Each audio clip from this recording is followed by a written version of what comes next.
शाहिद खटक साहब, दोबारा आपकी तरफ आ रहा हूँ। आपका जवाब अधूरा रह गया था 27वीं आईनी तरमीम के ऊपर, आपका रद्द-ए-अमल।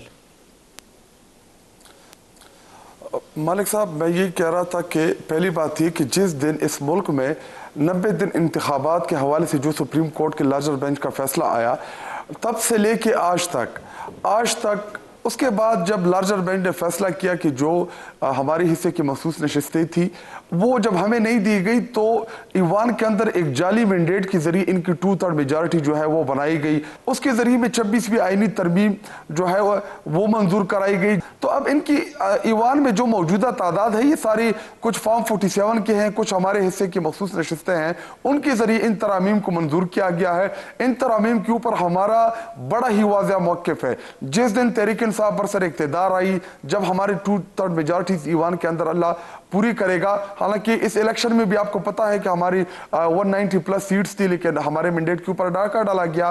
तो जब भी हमारी तादाद पूरी होगी कौमी असम्बली के अंदर, हम 26वीं आईनी तरमीम को, 27वीं आईनी तरमीम को, ये जितने भी आईनी तरमीम जो है करेंगे, इसको बेसिकली तो गैर आईनी तरमीम है, हम इन सबको उड़ाएंगे।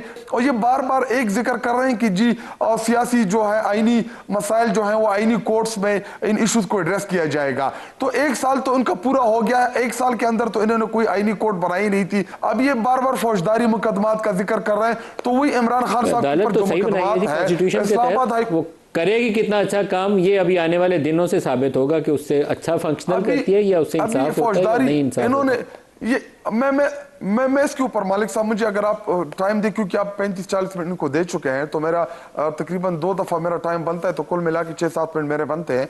एक ये कि इन्होंने ये बार बार फौजदारी मुकदमात का जिक्र कर रहे हैं। इमरान खान साहब के ऊपर जितने भी केसेस हैं इस्लामाबाद हाई कोर्ट में, आप देख सकते हैं कि उनकी तारीखें नहीं लग रही, जजेस उनको सुन नहीं पा रहे, और जो जजेस लगा रहे हैं उन्होंने सुप्रीम जुडिशल काउंसिल को लेटर्स लेके वो सुप्रीम कोर्ट के पाकिस्तान के पास गए कि जी हमें आजादाना फैसले नहीं करने दिए जा रहे। और ये सिर्फ इस्लामाबाद हाई कोर्ट ने नहीं, पेशावर हाई कोर्ट के जजेस ने लेटर लिखे, लाहौर हाई कोर्ट के जजेस ने लेटर लिखे, इसी तरह जो सिंध हाई कोर्ट है उनके जजेस ने लेटर लिखे, और सुप्रीम कोर्ट ऑफ पाकिस्तान के अपने जजेस ने रिजाइन किया और उन्होंने कहा कि जी हमें आजादाना काम नहीं करने दिया जा रहा।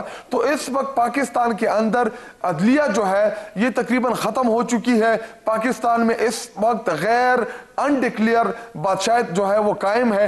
इस तरह तो परवेज मुशर्रफ के दौर में पीसीओ जजेस का किरदार नहीं था जो आजकल ये जजेस लेके आ रहे हैं। तो ये तो बादशाह और शायद खटक बता दें, और अभी हुकूमत तैयारी कर रही है कि 28वीं आईनी तरमीम भी लाएगी, तो 27वीं के ऊपर तो हमने बात पहले बहस की, अब 28वीं में भी राय दे दें। तो फिर मैं शाह खबर साहब से भी पूछ लूँ, NFC अवार्ड और ये साथ सिंगल नेशनल करिकुलम, उसके ऊपर बात हो रही है, और लोकल बॉडीज, आपकी राय इसके ऊपर?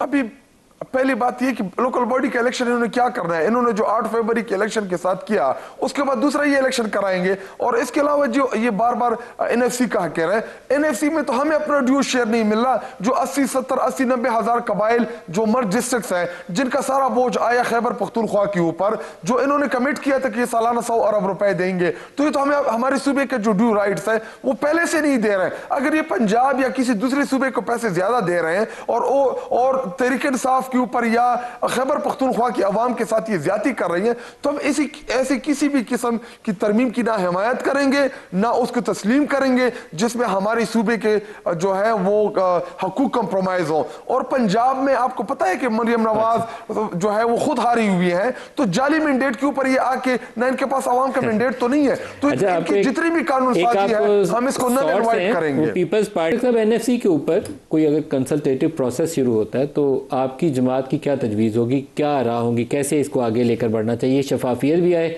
और जिसका जो हिस्सा है उसको मिले भी, लेकिन पूरे मुल्क के हर सूबे के जहाँ ज़रूरियात है वो भी पूरी हो। बलूचिस्तान की बहुत ज़्यादा तरक्की के हवाले से ज़रूरियात है, तो वहाँ पे ज़्यादा वसाइल की ज़रूरत है, वो आपको एड्रेस करना पड़ेगा। इसी तरीके से जो ट्राइबल एरियाज़ थे वहाँ पर पैसा ज़्यादा लगाने की, तालीमी इदारे बनाने की ज़रूरत है, तो उसको भी एड्रेस करना चाहिए, इनकॉर्पोरेट करना चाहिए नए NFC वार्ड में। खटक साहब, आपको पता है कि NFC का जो ड्यू शेयर है वो आबादी के लिहाज से या रिसोर्सेज के लिहाज से ही बनता है, लेकिन हमारे ऊपर जब हमें मर्ज अजला दिए गए खैबर पख्तूनख्वा को, चूंकि वो इससे पहले फेडरल एडमिनिस्ट्रेशन एरिया था, फाटा जितना भी था, लेकिन जब खैबर पख्तूनख्वा में वो जम हुआ 2019-20 में, तो इन्होंने कमिट किया था कि सालाना 100 अरब रुपए देंगे खैबर पख्तूनख्वा को। और आपको पता है कि वो एक जंगजदा इलाका था, वहाँ पे वार अगेंस्ट टेरर लड़ी गई, जिसकी वजह से खैबर पख्तूनख्वा के ऊपर बहुत बड़ा बोझ आया, क्योंकि वहाँ पे हमने पुलिसिंग सिस्टम को इंट्रोड्यूस किया, वहाँ पे एडमिनिस्ट्रेशन को रिवाइज किया, तो उनके बहुत बड़े खर्चे थे।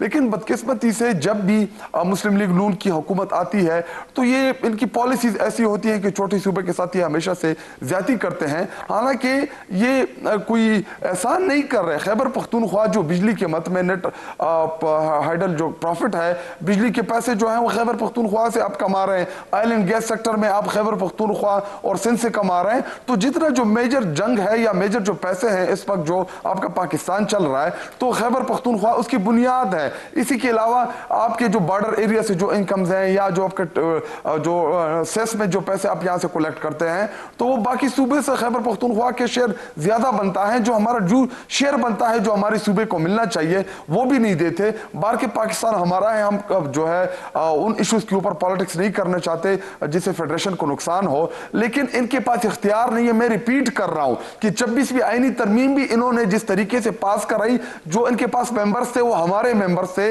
जिनको इमरान खान तहरीक इंसाफ का वोट मिला। 27वीं आईनी तरमीम में इनके साथ जो मखसूस नशिस्तों के खवातीन बैठी हैं या जो इनके साथ ईवान के अंदर जो अकलियत की सीटें हैं, ये हमारी जमात के हिस्से की बनती थी। 8 फरवरी को भी इन्होंने मैंडेट के ऊपर डाका डाला, इनको मुफ्त की सीटें मिल गई। तो इनके पास तो इख्तियार नहीं है, इनको तो अवाम ने इलेक्ट नहीं किया, अवाम ने इनको वोट दिया ही नहीं। ये तो आके काबिज है पाकिस्तान के ऊपर, हमारे अवाम के मैंडेट के ऊपर। तो इनकी किसी भी किस्म की कानून साजी में ना हम सहूलतकारी करेंगे, ना इनको वोट देंगे, ना इनको सपोर्ट देंगे, और इनकी तमाम तरामीम ये हम रिवाइज करेंगे। मैं दोबारा रिपीट कर रहा हूं, जब हमें इंशाल्लाह 2/3 मेजॉरिटी मिलेगी ईवान के अंदर। शाह खबर साहब, आपकी बात में काफ़ी वज़न है कि जो सूबों से आवाज़ें आएंगी तो वो यूनिटी वाला सवाल सामने आ जाएगा। तो इसके लिए वफाकी हुकूमत को स्ट्रेटेजाइज करना चाहिए, इंगेज करें कि what's doable in the NFC what, तो फिर शायद रास्ता निकालना आसान हो। देखिए, मैं ये कहता हूँ कि इस स्टेज के ऊपर, इस इशू के ऊपर, देखिए ना, जब 18वीं तरमीम में, जब ये आपने खुद भी पॉइंट आउट किया, उसमें जो पिछला NSC अवार्ड है उससे महसूलात की तकसीम ज़्यादा तो हो सकती है, कम नहीं हो सकती। तो ये एक बहुत बड़ा और उसमें सूबों का कंसेंसस था।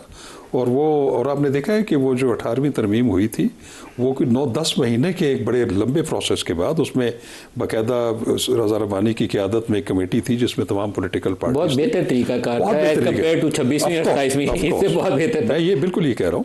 तो मैं ये समझता हूँ कि ऐसी चीज़ों पे जिस पे कि नेशनल कंसेंसस डेवलप हो के एक चीज़ सामने आई है, आईनी तरमीम आई है, तो मैं समझता हूँ कि उसको इतनी जल्दबाजी में जो है ना सूबों को ऑन बोर्ड लिए बगैर, मैं समझता हूँ कि वो बेहतर नहीं होगा। सर बैरिस्टर साहब, एक लाइन में, क्या नए सूबों वाली बात के ऊपर आप बहस खोलना चाहते हैं? देखिए नदीम मलिक साहब, जिन चीज़ों से मुल्क मजबूत हो, जिन चीज़ों से 18वीं तरमीम का जो स्पिरिट है वो एड्रेस हो, वो डेलीगेशन डेवोल्यूशन ऑफ पावर हो, जिससे सूबे जो हैं ख़ुद मुख्तार हों, जहाँ प्रोग्रेस जो है, चीज़ें जो हैं वो बेहतरी से चले और सूबों की बहस आवाम उससे फ़ायदा उठाए। वो सूबों की बहस हो या वो NFC हो, I think we should all be open to it. For नए सूबों पर भी बहस के लिए तैयार, आई थिंक दोनों के ऊपर होना चाहिए तैयार, बिल्कुल दोनों डिलिब्रेशन। देखें, बहस जो होती है, बड़ी आर्ग्यूमेंट होती है, वो हतमी कोई फैसला नहीं होता। You open a forum for an argument. और हर जगह देखें, मौज़ूद माशरों में आपका ब्लैक और वाइट के बीच में ग्रे एरिया भी होता है, जहां आप अपना ओपिनियन देते हो। You can disagree to certain things, you can agree to certain things, लेकिन आप चीज़ों को सूबे किस तरह होने चाहिए, क्या होने चाहिए भी या नहीं होने चाहिए, या वो कोई और तरीक़ाकार इख्तियार होना चाहिए जिसमें पार्लियामान ना बने, मतलब डेवोल्यूशन ऑफ पावर का जो कॉन्सेप्ट है ना वो एड्रेस होना चाहिए। वो जिस तरह भी हो,